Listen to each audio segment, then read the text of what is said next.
posibleng may nag-utos, does it mean that some of them were paid? We are studying the matter. Sa ngayon, wala kami nakitang pera na malaki naman na hawak nila. Habang doon, wala kami nakitang distribution. But nothing is ruled out.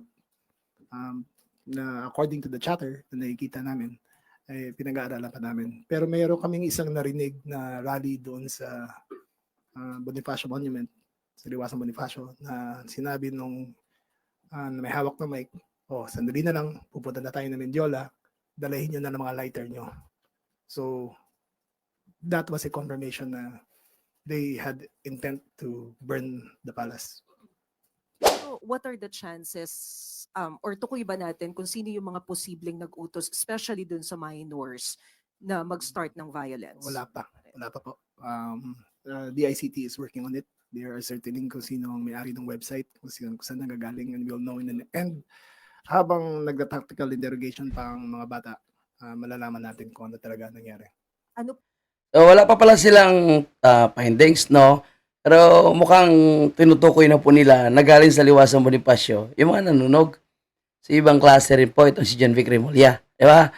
At malalaman naman natin ang katotohanan, no? Dahil kung sino po yung bumisita doon sa mga naresto at nakulong, di ba? Sino po yung pumunta doon? John Vic Remulla. Sino po ang nag-provide ng abogado sa mga batang nanunog, batang nanggulo, no, batang nanira ng mga properties, private and government properties, ay sila po yung nasa likod nito. No? Bakit binabato pa rin nila doon sa mga taga-Liwasang Bonifacio? Lumalabas kasing video ngayon sa mga mainstream media na pumunta doon ang representative ng Gabriela para bisitahin at kausapin yung mga bata at sinasabi sila daw po yung nagbigay ng abogado. At sabay nagprotesta din sila doon, no, itong mga grupo ng mga kaliwa, no, identified na nga po sila na grupo ng mga makakaliwa, no, na sila rin yung mga nagpoprotesta.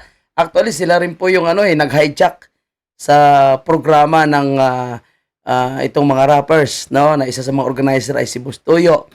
Sila po yung nag-hijack At sila po yung isa po sa gumawa ng mga programa doon. Diba? So bakit hindi mabanggit-banggit dito, mga kababayan po natin, ni John Vic Remulla, na ang grupo ng mga kaliwa, no, yung involved dito, siyempre, kung sino talaga yung mastermind at nagbayad, yun pa yung hindi pa malinaw, no, kung sino sila. Pero malinaw kung sino bumisita, kung sino mga nagprotesta, kung sino po yung nagbigay ng abogado sa mga nanggulo. So, hindi na siguro kailangan natin i-mention ang kanilang pangalan, pero sila po ay nandoon nagbibisita. So bakit hindi kayang pangalanan as suspect? Bakit hindi ma-mention si John Vic Remulla yung mga posibilidad na sila po yung nasa likod nito? Po yung plano nating isang pang kaso, especially dun sa mga adults? We will, andyan yung arson, andyan yung grave physical injuries, and we can go as far as sedition. Yung statement lang nila na we intend to burn the palace, gusto namin sunodin yung palasyo, is a seditious act in itself. Salamat po. Tuesday New DCWB. Good morning to Secretary or Remulla or PNP Chief. Nabanggit niyo, Secretary, na zero casualty tayo from the protest yesterday. Yes. But today, sir, nag-confirm po si DOH and Assistant Secretary Albert Domingo. Mayroon daw po isang lalaki na matay because of the rally. Sinaksak daw po. So, paano natin yun? Ang information namin kahapon, doon sa site mismo, at during the altercation, there was no, wala kaming nakitang ganun. Kung may nasaksak man yan, hindi na galing sa PNP yan kasi walang kutsilyo ang PNP. So, I would suppose it was one of the anarchists who stabbed him if it were the result of the rally. But during the rally itself, all the ambulances were there. We monitored where they went at wala kaming nakita na nasaksak. Right. Follow up lang, sir. May nabanggit po si General Nartates kanina na parang tinitignan din po ninyo na as terrorist yung mga nagsagawa nung mararahas na aksyon kahapon, including yung burning of the van or yung sasakyan po dyan sa Ayala Bridge, and then yung pananakit sa mga police and other civilians. Can we call them terrorists, sir? O paano ba? Sasampahan din ba sila ng kasong terrorism? Okay. It will be a result of the continuing investigation as yung ebidensya po ay tinitingnan natin. So that's why maybe it can lead to terrorism or violation of the Anti-Terrorism Act. With regards to the reported death, wala pa pong nakarating sa ating himpilan ng pulisya, lalong-lalo na dito sa Manila Police District about death.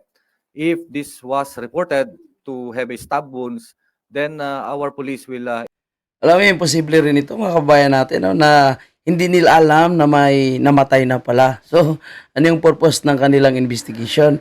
So, nauna pa pala yung mainstream media na malaman na may namatay pala. Nakakatuwa naman po itong Marcos administration na ito. Nakakatuwa po, no? Yun nasa administration ni Marcos Jr. Kasi lahat lang na pwede nilang pagtakpan nila na kahit kalat na po sa mga balita, kalat na po sa mainstream media. will investigate that for sure. What's so important is as of now, we don't have report of death through gunshot wounds. Kasi yun ang importante, yung gunshot wounds. And the reported casualty and or the reported mga nasaktan yesterday, up to last night. Ano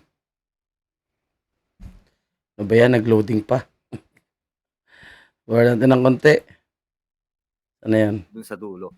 So that caused these lacerated wounds and a lot of contusions from among the not less than 70 police.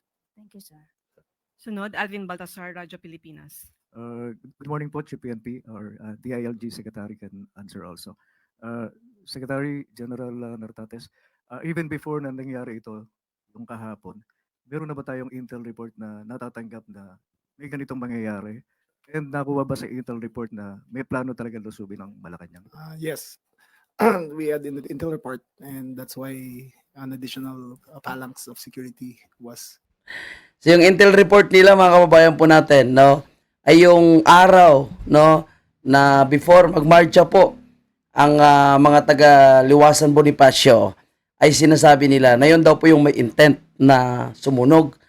Pero bago pa nagmarcha, umaga pa lang ay nagkaroon na po ng gulo at nagkasunugan sa banda po nitong Ayala Bridge. Ito, papakita natin kung saan nga po ay nagsunog po sila ng ilang bases, no? Nagkaroon nga po ng matinding konfrontasyon kalaban po ng mga pulis, no? Itong mga bata, mga kabayan po natin. So, paano, no, na masabi nitong si John Vic Remulla na nanggaling po doon sa Liwasan Bonifacio yung nanunog? Bago pa dumating yung nasa Liwasan Bonifacio, matindi na, no? At naapula na nga po yung sunog Nagkaroon na ng mga matitinding pagkasunugan doon. No? At alam naman po natin na yung mga bata na yun, hindi talaga peaceful rally ang kanilang pupuntahan. Hindi talagang manggugulo sila. Doon pa lang sa nakita po natin na nakamaskara po, naka-hoodie, no? Na takip yung kanilang pagmumukha. Magdududa na po tayo kung ano talaga ang kanilang intention.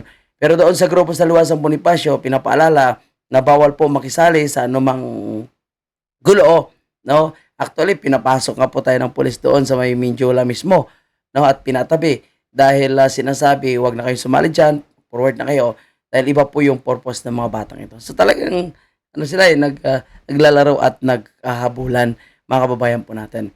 So isa pang tanong dyan, dahil gustong pasukin din ng ilang kabataan, itong Malacanang, so nasaan nga po ba itong si Marcos Jr. nung panahon na nagkakagulo? Di ba? So, si Bersamin ay nagsalita na hindi daw po nila pwede i-divulge kung nasaan po itong si Marcos Jr. Pero may mga haka o impormasyon na lumalabas na bago pa pala, no, mangyari ang September 21 na malawakang kilos protesta, abay tumakas na umano itong si Bongbong Marcos. Wala na di umano itong si Bongbong Marcos sa Pilipinas. So, gaano kaya ito katotoo? So, yan po yung isusunod natin na update, mga kababayan po natin. At kung kayo po ay umabot sa video ito, huwag kalimutang pindutin muna ang like, mga kababayan po natin. So, ito na nga, tingnan niyo po, isa yung patay at 59 po yung injured sa nangyaring bakbakan, no, gulo sa Mindiola. At I think 113 ata yung mga naaresto, no, sa gulong ito, mga kababayan po natin. So, paano nasasabi po ni John Vic Rimulya, mga kababayan po natin, no, na walang gulo, no? Walang namatay sa nangyaring 'yon. 'Di ba? Walang namatay sa nangyaring kaguluhan. Anyway, nasaan nga ba si Bongbong Marcos nung kasagsagan po, mga kababayan, ng gulo sa Mindiola? Ito, panoorin natin.